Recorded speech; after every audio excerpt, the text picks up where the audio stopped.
I've pulled out a vacuum fluorescent display from a very old VCR. The model on this display is a Futaba 12BT22GK. That doesn't really matter, but anyway, it's a vacuum fluorescent, and I've hooked up a DC power supply, 2.9 volts DC. The filament draws around 100 milliamps. And up the top there I've got another power supply, about 20 volts, set that to, and as you can see on the circuit, 20 volts through a 47k and another 47k. Now those can go onto two probes. It doesn't matter which is the grid and which is the anode, makes no difference at all, which you will shortly see. The most important thing, as you see, the negative of the 20 volts is connected directly down to the filament, one side of the filament, and that also goes to the negative of the filament supply. And you'll see the right hand side is just the filament power supply, only the positive terminal. So I'll show you my setup on the bench.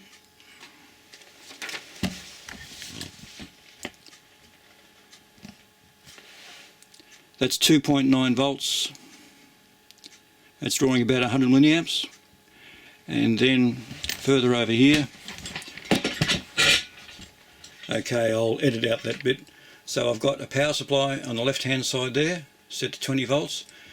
Power supply on the right, set to 2.9 volts. The negative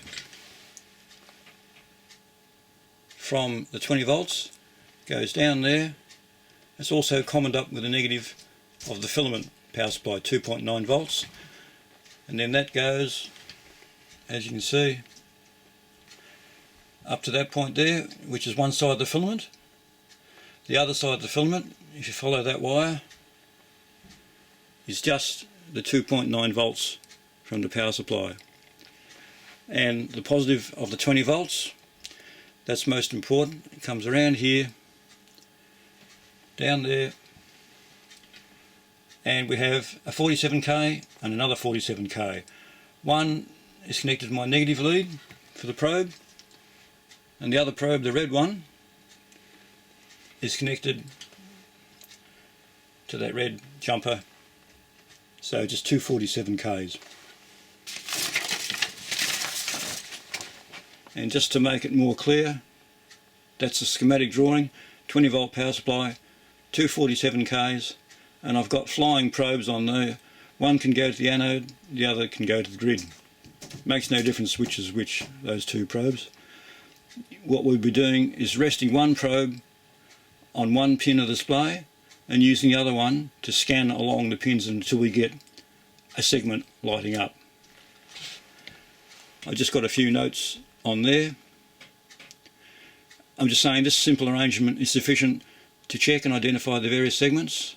And I've got a note there, one, it helps to view the display with little light over it, and two, the cathode in the display is directly heated. That's what that little internal connection is on the schematic. There's an internal connection, so it's a directly heated cathode. Anyway, I'll put the camera back in position. I just thought I'd redo this part in a bit more of a close-up. It's very hard to get close to the display and see what I'm doing at the same time.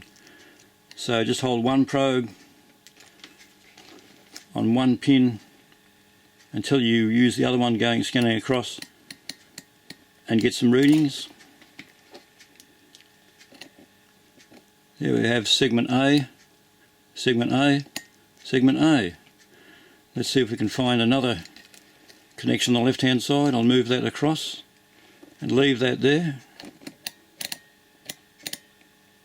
Looks like we've got B this time, segment B, B, B, and B on the last one. So that's the idea, just use one probe, keep moving it along, say starting from the left hand side, and the other one, sweep it along until you get some segments lighting up. You'll eventually be able to work out all the connections. Very hard to do on camera. Okay. Thank you for watching.